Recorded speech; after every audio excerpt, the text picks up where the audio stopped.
үйреткен апайымыз Жанар Бақытқызы. Жігер деп. Жігерлі болсын.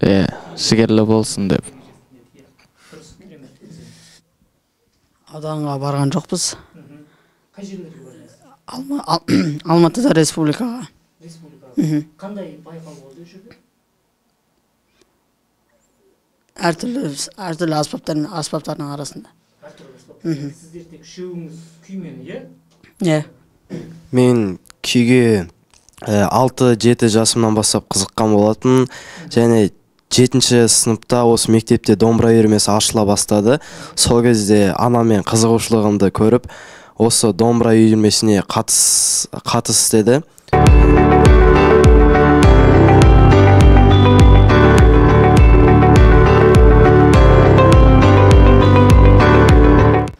Сәлеметсіздер ме, құрметті біздің мектеп телеарнасының тұрақты көрермендер және достар, яғни біздің қысқаша атауымыз РМТV YouTube арнасы. Биылдан бастап құрылған, енді бүгін бізде екінші подкаст. Осы екінші подкасты біз арнайы мектептің жарық жұлдыздар деген айдаршамен мектебімізде облыстарға, қалаларға, жан-жаққа шығып, өзіндік өнерлерін көрсетіп жүрген, жүлделі орын алып жүрген балаларды шақырып отырмыз. Енді бүгін біздің екінші подкастта қонақта отырған достарымызбен таныстыра керек. Ержігіт Жұмабек. Иә? Қай сыныптың оқушысы? 8-нің оқушысы. Мақсутов Мейрамбек. Қай сыныптың оқушысы? 8В класының оқушысы. Ерасыл Тұрғанбайұлы. Сіз, иә? Яғни екеуіңіз бір класста оқисыздар. Қош келдіңіздер біздің бүгінгі подкастқа. Енді бүгінгі подкастымыз негізгі мақсатын айта кеттім. Өнерлі балаларды ауданымызға, мектебімізге, қала берді, облысқа, одан ары республикаға деңгейде таныту, және де сіздердің шығармашылықтарыңызбен күй өнеріндегі өздеріңізді көрсету.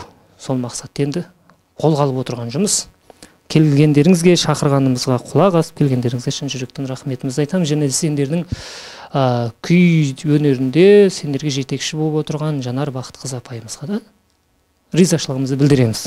Енді сіздерден бүгінгі подкастымыз еркін жүру үшін кішкене еркін отырсаңыздар. Бірінші сұрағымыз былай, достарымыздан келіп жеткен. Сіздер трио болып күй шертіп көрдіңіздер ме? Трио болып күй шертіп көрдік республикалық жарыста. Ал осы триоларыңыздың аты бар ма? Жігер тобы. Жігер тобы болғанда, бұл атты кім қойды? Оның мақсаты қандай, не үшін жігер тобы деп қойдыңыздар? Өзіміздің үйреткен апайымыз Жанар Бақытқызы. Жігер деп. Жігерлі болсын деп. Екінші сұрақ бізде, Мейрамбек, сізге тойға шығып көрдіңіздер ме? Жалпы мынау шоу бизнесте болсын, той саласында болсын, қазіргі таңда халық тойда көбінесе дәстүрлі әнге, дәстүрлі күйге шығарып жатады. Оның ішінде қобызбен шығып жатады. Кейбір байқап жүрсіздер, тойға шығып жүрсіздер ғой. Шықпасаңыздар, көріп жүрсіздер, тойларға барғанда ата-аналарыңызбен мынандай, сонда тойға бір трио болып күй шертіп көрдіңіздер ме? Жоқ, біз трио болып күй шертіп көрген жоқпыз тойларда. Бұлай енді ағаларыңыздың шақыртуымен бір тойларда, құдалықта болмаса кішкене бас қосуларға шығып көрдіңіздер ме? Жоқ, мүлдем шығып көрмедік. Тек қана күйлеріңіз осы мектеп арасында ғана жүріп? Мектеп арасында және жарыстарға ғана шығып жүрміз. Болашақта ойларыңызда бар ма? Иә. Керемет. Әрине, әрқашанда өнер деген нәрсе бағалану керек. Ол мейлі халықтың ықыласы болсын, болмаса басқалай болса да. Тамаша. Сіздер сонымен қатар аудандық, республикалық қандай жарыстарға барып көрдіңіздер? Қандай жарыстарға барып көрдіңіздер? Аудандық, республикалық жарыстарға барып көрдіңіздер ме? Ауданға барған жоқпыз. Қай жерлерге бардыңыз? Алматыда республикаға. Қандай байқау болды жүрді? Әртүрлі аспаптардың арасында. Сіздер тек үшеуіңіз күймен, е? Е. Орын алдыңыздар ма? Алдық. Қандай? Екінші орын. Екінші орын. Керемет, бәрекелді. Ал ендігі сұрақтарымыз мынандай болып тұр. Сіздердің осы күй өнеріне келуге жеке айтып берсеңіздер, кім себепкер болды, қалай келдіңіздер, осы домбыраға қызығушылықтарыңыз қанша жастан бастап оянды дегендей нәрсе? Басында мен домбыра тарта алмайтынмын. Негізі 3-ші классымда домбыраға қызыққам. Сосын уақыт өте келе мамам айтты, анашым. 7-ші классымда ма? Сол кезде осындай домбыра үйірме ашып жатыр екен, қатыссай деді. Мен жарайды дедім. Солай қатысып, үйреніп, осы жобада отырмын. Біреуден жоқ, көрген жоқпын. Үйде ешкім домбыра шешпейді, жалғыз өзім. Тамаша. Сізге енді сіздің анаңыз күйші деп олардан сізге әсер еткен қалай келдің домбыраға? Домбыраның негізі мамамнан үйрендім. Қанша жасыңда домбыраны қолыңа? 10 жастан. 10 жастан. Ең алғашқы күймесің бе? Сен қанша жасында келдің күйге? Мен күйге 6-7 жасымнан бастап қызыққан болатын, және 7-ші сыныпта осы мектепте домбыра үйірмесі ашыла бастады. Сол кезде анаммен қызығушылығымды көріп, осы домбыра үйірмесіне қатыс деді, және мен осы домбыра үйірмесіне анамның арқасында келдім. Осы анаңыздың арқасында осы домбыраға. Сол кездегі күйшілік пен қазіргі аралықта өзгерістер бар ма? Мен ол кезде мүлдем домбыра ойнай білмейтін, және осы кезге дейін Жанар Бақытқызы бізге осы көптеген күйлерді үйретті. Тамаша, керемет. Енді сіздердің жеке шығармашылықтарыңызбен танысайық. Енді бұл әркім күйде әртүрлі күйлерге қызығады. Мынандай сұрақтар қойғым келеді сіздерге. Жалпы шығармашылықтарыңызда қанша күй бар және жекелей қандай жетістіктерге жеттіңіздер? Жеке күйші ретінде, қазір қанша күй бар қоржыныңызда? Қоржында 15 шақты күй бар. Жетістігіңіз жеке? Жеке жетістігім жоқ, 2 жылдың ішінде бар.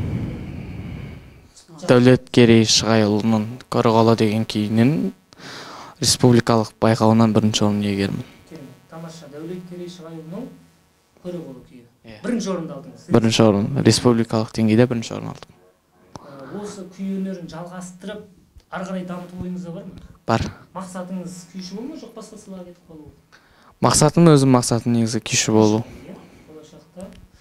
Қазіргі күнде комер дейміз ғой, яғни өзіңіздің үлгі тұтатын Қазақстанның күйшілерінен кімді үлгі тұтасыз өзіңізге?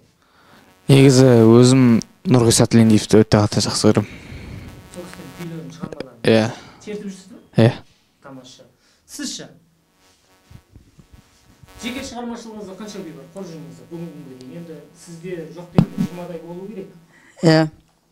Мен бірақ бұрында кішкентай кезімде үйренген, бірақ оны жартысын ұмытып қалдым. Қазіргі таңда қанша күйіңіз бар? 15 қойын. 15 күй, жекелей шығармашылығыңыздан қандай жетістіктерге жеттіңіз?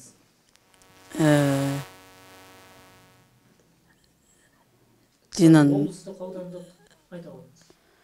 Облыстық болғанда. Аудандық деңгейде? Қандай күй жазсыз? Дина Нұрпейісованың Той бастар күйі 3-ші орын.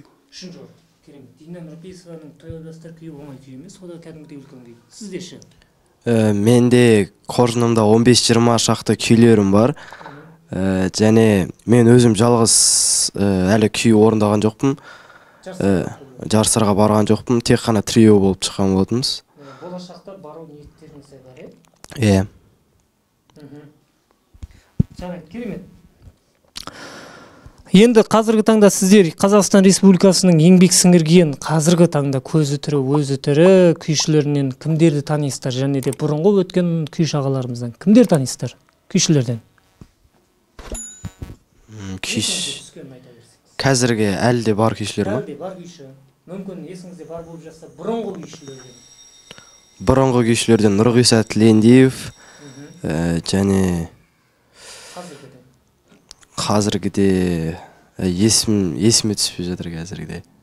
Көгілдір экраннан ютубтан күйлерін шертіп орындап жүрген, дәріптеп жүрген күйшілерден. Жоқ, мен ютубтан көбінесе күйлерді қарамаймын. Тек қана өзім білетін күйлерді ғана өзім ғана ойнаймын. Ютубтан көбінесе күйлерді қарамаймын. Күйлерді қарамайсыз. Сіз кімді танисыз күйшілерден? Қазіргі күйшілерден ешкімді танымаймын. Бұрынғы күйшілерден Құрманғазы атамызды, Нұрғиса Тілендиев атамыз болды. Қазіргі Сеген Тұрысбек деген секілді, сосын тағы кімдер бар еді? Сеген Тұрысбек танымайсыздар ма? Қазіргі кезде Сеген Тұрысбеков, Димаш ағамыздай домбырада ойнайды, Бауыржан Ақтаев. Бұрынғы кезде Нұрғиса Тілендиев, Құрманғазы атамыз, Дина Нұрпейісі, Дәулеткерей Шығайұлы. Иә. Сол кісілердің шығармаларымен жақсы танысыздар. Жақсы таныспыз. Көбінесе күйлерді нотамен үйренесіздер ме? Көбінесе күйлерді сандық нотамен үйренеміз.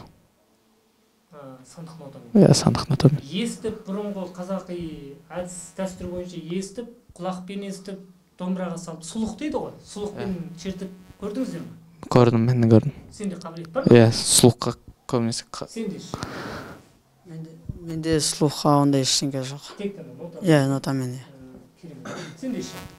Менде слухқа кішкене ғана келтіре аламын. Кішкене ғана келді. Иә. Сұлыққа мен де көп нота ондай. Сұлыққа нотада көп емес? Жоқ, сұлыққа мен көбірек Жақын. жақындаумын да, нотаға ондай жақындау емеспін. Нотаға қатты жақын. Иә. Енді жалпы үшеуіңіздің де мақсаттарыңыз болашақта қазақ елінің күй өнерін дамытуға үлес қосу. 9-шы, 10-шы, 11-ші сыныпқа барғанда басқа салаға кетіп қалмайсыздар ма? Мысалы, спорт болсын, ондай ойда жоқ па? Білмеймін, оны алдағы уақытта көре жатармыз. Сіздер ше? Мен де алдағы уақытта көремін. Алдағы уақытта. Ол жағын білмеймін, бірақ өзім өнерге жақынмын. Уақыт көрсетеді. Ал, құрметті балалар, енді бүгінгі таңда сіздер мынау шағын ғана мектебіміздің шағын студиясында өздеріңіздің өнерлеріңіз туралы, өздеріңіздің жеке шығармашылықтарыңыз туралы еркін түрде подкастқа келіп отырсыздар. Бұйырса, болашақта енді үлкен белестерді бағындырып жатсаңыздар, үлкен жетістіктерге жетіп жатсаңыздар, бұдан да үлкен подкасттарға, хабарларға, жеке сұхбаттарға шығасыздар деген ниеттемін. Енді келген қонақтарымыздан дәстүрге айландырып жатырмыз. Қазіргі таңда қонақ кәде ретінде сіздерден жекелей болсын, не болмаса трио ретінде, не болмаса біреуіңіз шертіп, екіншіңіз іліп алып кететіндей әдіспен бола ма, қалауларыңыз бойынша бір өздеріңіз үнемі шертіп жүретін апайларыңыз шегелеп тұрып үйреткен өздеріңіздің жандарыңызға жақын бір күйді сұрасақ деп отырмыз. Қалай қарайсыздар? Қандай күй шерту ойларыңызда бар? Әбдімомын Желдібаевтың күйі ерке сылған жігіттердің орындауында. Ал, кеттік.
Ай бәрекелді, арасында кішкене сүрініп кеткен жерлер болмаса, бәрі тамаша, керемет. Сіздер енді әлде болса да машығу, жаттығу жолындасыздар. Енді алдарыңыздағы өмірлеріңізге, шығармашылықтарыңа табыс тілеймін. Алар асуларың бұдан да биік болсын. Құрметті көрермен, біздің осымен екінші подкастымыз аяқталды. Бізде қонақта болған мектебіміздің күйші жігіттері әрбір нәрсе кішкентайдан үлкейеді демекші, әрбір нәрсе әрқандай басқыш төменнен жоғарыға қарай жетеді. Бұл жігіттердің де алдағы өмірлерінің биік белестерге жетуіне тілектеспіз. Келгендеріңе рахмет.